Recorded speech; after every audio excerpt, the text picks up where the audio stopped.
Kaixo lagunak, azken aldian termometroak bera egin du. Eta praka motzak eta udako arropa alde batera uzteko garaia iritsi dela ematen du, ezta? Ba, aurten ez da hala izango. Udazken eta negu honetan, udan zehar erabili ditugun jantzi asko aprobetxatuko ditugu.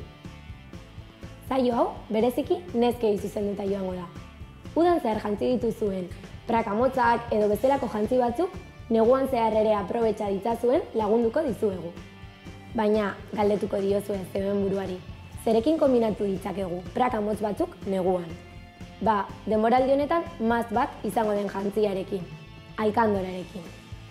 Alkandora zuriak tendentzia bilakatu dira eta oso aproposak dira. Izan ere, osagarri desberdinekin kombinatuz, punta-puntako look oso ezberdinak lortu ditzakegu. Adibidez, praka motz bakeroak, bota altuak eta alkandora zuria kombinatuz gero, country style delakoa lortuko genuke. Eta azken aldian oso arrakasta handia izaten ari dena. Aipatutako jainzkera nahiko informala da, baina ikutu elegante bat eman diezaiokegu alkandoraren gainetik Amerikana beltza hau jarriz.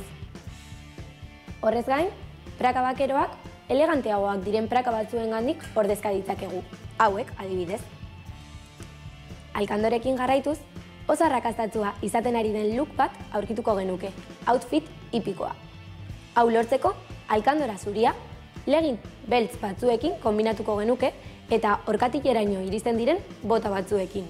Kontuak kontu, badakizue osagarriekin jolastuz oso look ezberdinak lort ditzazkezuela.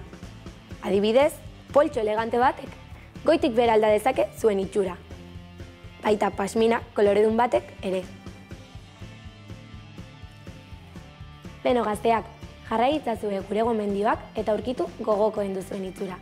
Baina gogoratu garrantzitsuena norbere buruarekin eroso egotea dela. Ondo segi eta laster arte. Aio!